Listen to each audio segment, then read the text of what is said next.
你不觉得现在的政府都疯狂做多高雄吗？就是这样。所以高雄每次都被笑，说什么人口移出安诺都安诺，现在就是高薪的工作机会，高雄最缺的东西都被补齐了，确定补齐，因为那个机台进驻仪式都进来了，明年大概2、3月就会开始准备投产试产。好，那一旦移入，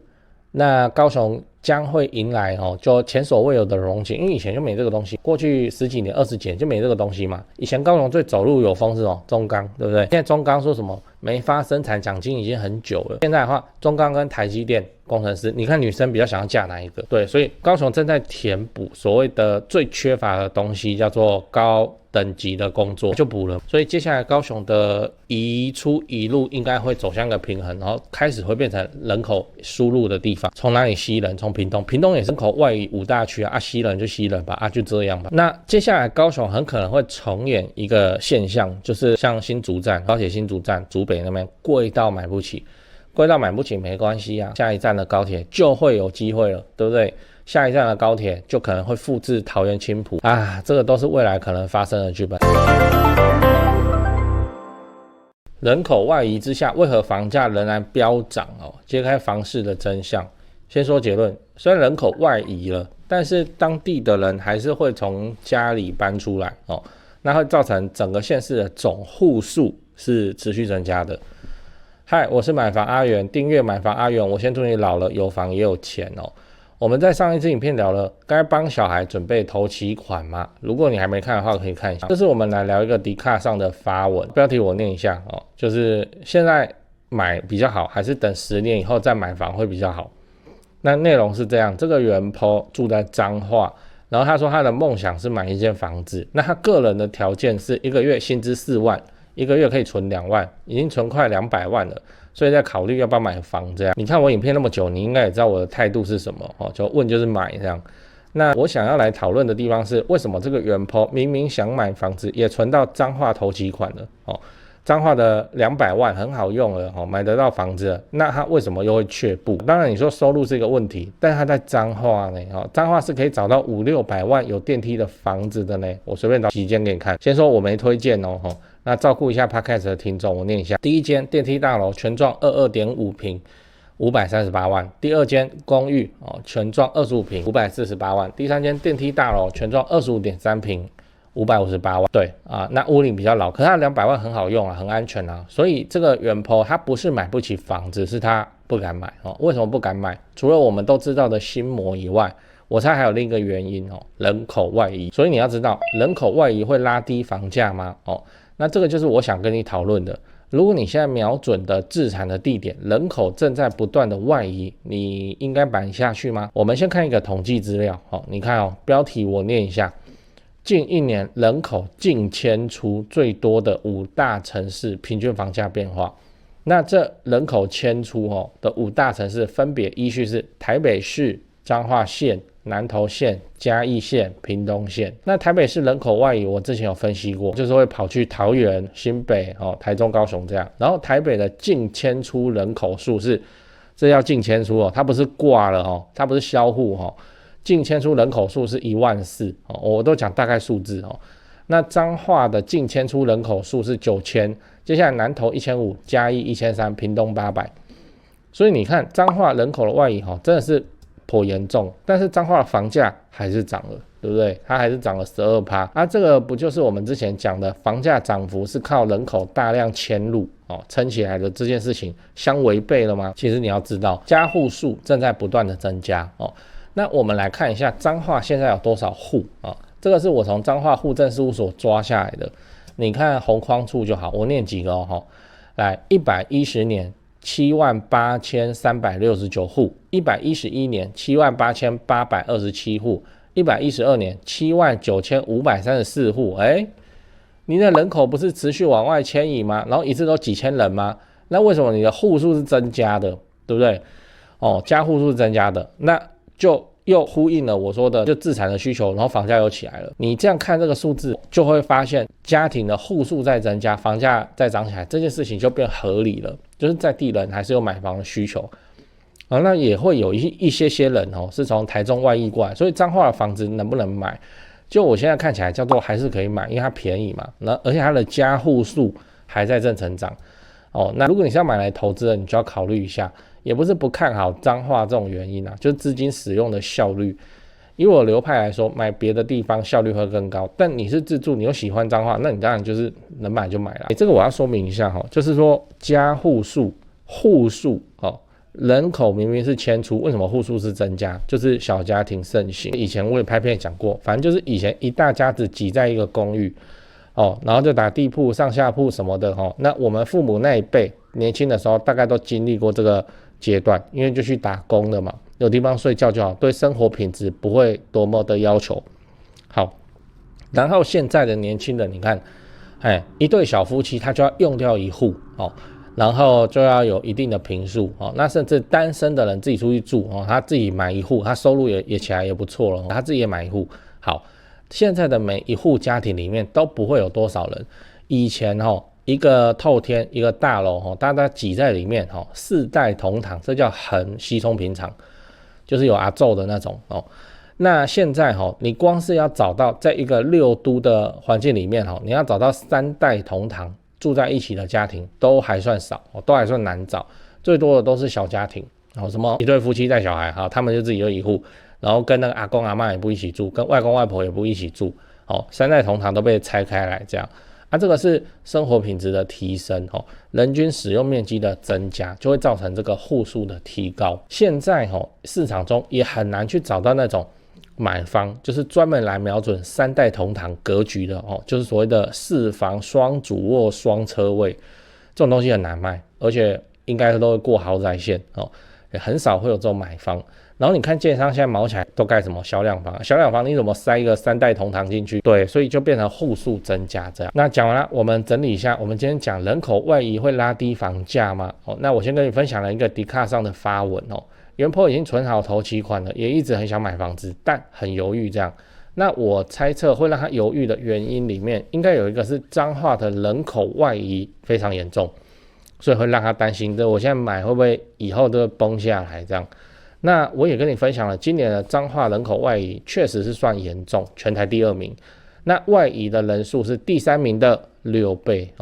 今年房价还是涨了12%。当然相对其他地方涨算少了，但它还是涨了。另外我也跟你分享了彰化户政事务所的统计户数，即使在人口外移很严重的情况之下，彰化户政的户数居然还是增加的。所以你现在如果是要买彰化的房子来自住的话，短期之内3-5年之内应该是还不用太担心，因为户数还在增加还是处于一个越早上车越好的阶段这样。对这几件事情先讲，不然怕忘记。就现在不是房地产吹冷风嘛这已经是事实了。那我自己的观察是这样跟你分享一下。先说台北台北市、新北市。那台北目前依然持续在成交那成交的行情没有特别的高，也没有特别的低，就行情这样。只是说现在的买方分布已经变成说 50% 是自住换屋那 50% 是财富传承，投资客几乎都离开台北了。那我想这个也不赖嘛，就没有投资客在那边恶性炒作那前面讲到那个 50% 自住换屋很重要的考量就是小朋友的学区所以蛋黄依然非常坚挺那 50% 的财富传承那财富传承讲的就是就天龙人嘛有钱的天龙人。那通常都是怎样？长辈就是看生几个小孩，然后每个小孩一人帮他们买一间这样要给小孩的这种属性。所以他那个也没有要投资，也没有要炒作啦，就是保值就好财富传承那你有钱，你要放在全台湾最顶尖的房地产市场来自住换屋或是财富传承都可以只是说现在成交在4500万以上已经是目前的常态我居然还有观众去买超过1亿的大安区房子，然后他们说我台北前辈的团队服务是非常的顶级他们的家族很满意这样。对，所以你要看那些财富传承用的房子或者好学区的房子你就加我前辈的 LINE 小老鼠拜台北，小老鼠买台北这样，加了你就看到他的大头贴那个是助理在顾的那他们会不定期的 po 这些房子给你参考。OK 那讲完台北，讲高雄。高雄的情况是也一样，市场降温那之前的乱买乱出价族群就不见了。我认为这样很好，因为这样子我们就可以专心瞄准重大建设，就比较不会有那外行乱出高价的乱，你知道。那自从我拍了会员影片我会员影片不是都会拍重大建设吗？那陆陆续续我拍了高雄的重大建设有楠梓台积电到凹子底3大开发案，富邦凹子底 BOT 案，到71期4地重划，新高雄火车站，到亚洲新湾区你们观众很奇怪我拍一个重大建设，你们就跟着买一个重大建设附近。高雄我是很有信心没想到说这个观众好像比我还有信心买的比我还贵，买的比我还多真是蛮夸张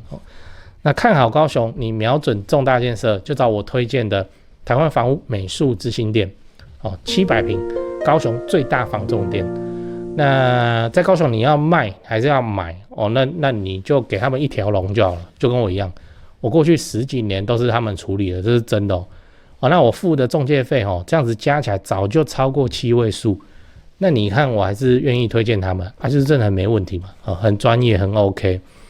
他们的 LINE 是小老鼠 go go go go go， 小老鼠5个 go那他们有答应我说会 po 在这支 LINE 的房子是都会挑过就是专门给买房阿元的观众。那这些房子都怎样，都适合自产，也都在重大建设旁边，你可以加那个 LINE 来看看高雄没有台北那么贵那高雄的重大建设，我还做了一个高雄重大建设加美食地图的 Google Map Map 地图反正你点开那个地图就是我做的那个重大建设地图跟很多那个 YouTuber 不是来拍来吃高雄，对不对？那些他们吃的店我都把它点出来，这样都插在地图上，反正就是美食跟重大建设都摆在一起。你要来高雄玩还是你要看房子那你都可以参考这张地图这个我也花100多时间做的那我自己也用得很开心因为我就是平常没事我都看那些 YouTuber 吃吃喝喝我去吃这样那使用的方法是你要去我的那个影片的资讯栏复制那个连结，然后贴在你的手机浏览器上打开来看才会正常你直接点那个连结它会内建打开你的 Google Map这个 app 那不对，那打开来很多问题但我也不知道为什么，所以你就是用浏览器开就复制那个地图连结再贴到浏览器去打开，这样才会正常好啦，以上台北的 LINE高雄的 LINE重大建设跟美食地图你都有了，那就祝你自产顺利，来高雄玩得开心，赞赞。讲八卦讲八卦，也就是说人口移出这件事情，我自己的看法跟一个东西有莫大的关系这东西叫做台湾高铁叫高铁因为台湾的高铁正在怎样扩大一日生活圈的区域，就算是偏乡，只要高铁有到，那都会被列入一日生活圈的考虑范围之内。就像上面提到的台中跟彰化或是大家所知道的桃园青埔搭高铁去台北上下班，跟搭高铁去竹科上下班，那他们买那个房子是干嘛？因为竹北的房价太过变态嘛，那就算了那你看竹北跑到80几，然后青埔现在还有60几，然后普遍的话50几都还找得到，那搭高铁的话才10几分钟而已，所以青埔就变成一个我们讲做睡城大家就是下班回来这边然后去洗漱睡觉，隔天一早要去高铁站集合，然后就这样过去睡城就睡城睡城也会发展对那台湾高铁真的是带动了很多地区的繁荣，很多从化区的繁荣，那整个6都的房价都被拉高的情况之下，高铁真的是功不可没看你用什么角度去看，我认为高铁功不可没，因为像我现在在了高雄，如果到现在还没有开通台湾高铁，高雄的发展到现在还是袅袅。为什么？因为台湾铁路嘛早就有了日治时期就有了，有到现在还是一个南北分割的状况，南部就是都比不上。这个客运也是很瞎台南要搭客运到高雄，我还找不到了，都叫我去搭火车。公路的运输，靠公路运输，高雄能起来早就起来了对，所以真的都是高铁。高铁的出现也干掉了台湾的国内航线，对不对？那现在大家搭高铁是要搭飞机。就这样子搞下去之后，那高雄就变得很方便怎样输出人才跟移入人才，就北漂啦，北漂的人一大堆。那学生刚毕业或刚退伍的比较没钱你这个在台北上班，你要回高雄家乡里面去，你大概就是搭客运蛮便宜的，那个都有补助真的是便宜。然后稍微有钱，工作收入以后，大概都是选择高铁然后就造成了高雄的繁荣。这个高铁有好有坏，它能大量的带来人口的输出以现阶段来讲是输出的对高雄来说，为什么？因为高雄没有庞大的就业产业链就没有啊，总不能说这个年轻人都在高雄里面摇饮料，那边占百货专柜，就不是嘛。但是这个情况即将被扭转了嘛，那个台积电不是来了吗？对，台积电是老大它在产业链中的地位是它老大所以老大一来，一堆小弟要跟着来IC 设计啊或是帮台积电去做很多，它一个台积电的厂区牵涉到的工种行业上下游产业链还丰富啦。你看南科那个善化仁德那边南科到现在也10几年了呢。那以前那边就是田嘛，然后突然就变成科学园区嘛，然后南科附近的房价叫做坚挺的要命嘛就是这样。那即将来复制这个东西在高雄，那此时的高铁就会变成什么？变成人口移入的一个工具。我刚刚讲是输出，是因为高雄没有什么大量的工作机会高薪工作机会。那现在有了台积电产业链然后又有新湾区的 5G AIoT AI 的题目啦NVIDIA 超算中心不是也是盖在高软嘛？就这样，所以接下来高铁就会造就了那个人口移入。那高雄可以吸到哪边的人呢？我未看先猜，第一个先吸北漂的高雄人北漂的高雄人。我以前在上班的时候在内湖嘛，在上班的时候对，很多同事都是中南部人，真的都是中南部人他们为什么都来台北交通不是那么方便的地方内湖科学园上下班这边才有那个工作好，那现在台积电提供了类似的工作，工程师白领等级的工作应该算吧你们产线包无成因，不觉得自己是白领，这个我们在研究。所以接下来北漂的高雄人先回家光是这样子，高雄的人口移入你那个人口持续移出跟人口移入，这个应该就会出现博弈了很快，大概3-5年之内高雄又变成人口移入区。为什么？因为高雄的地位它可以持续很多人才，什么县市的人才，本地的高雄人从台北给他吸回来，然后台中的给他吸回来。好，还有台南、云林、彰化台南就算了，那可能就有南科嘛那高雄本来就在吸屏东的人然后还有台东的人，台东也是有人才不要这样。对啊，那就成为一个南部的重心，这个也跟国家发展的政策方向一致。你不觉得现在的政府都疯狂做多高雄吗？就是这样。所以高雄每次都被笑说什么人口移出安诺都安诺，现在就是高薪的工作机会，高雄最缺的东西都被补齐了，确定补齐，因为那个机台进驻仪式都进来了，明年大概2-3月就会开始准备投产试产。好，那一旦移入，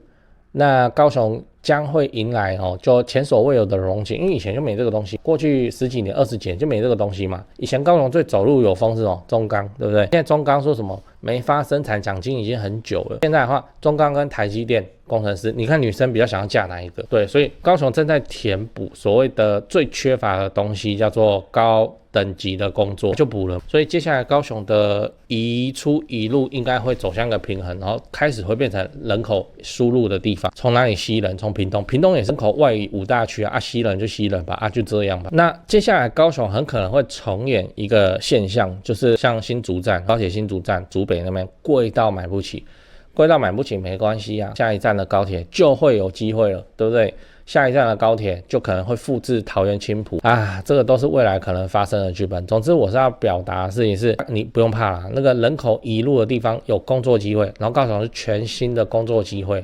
你需要害怕它的几率是小的。反而如果你在屏东的话，你要比较担心会不会屏东的人几乎都被吸到高雄去工作，然后就落地生根留在高雄，那屏东自己的房地产就要再打个问号。那高雄本体是不会有这个情况，高雄人也是250万以上，我记得数字人口数量270几，那你相不相信这270几万里面的青壮年起码40万都不在高雄都在台北，都在北部去工作，这些人都有机会回来不用太多回来个1/4、1/5就好了那对高雄的人口移入就会是相当大的帮助，大概就是这样跟你分享。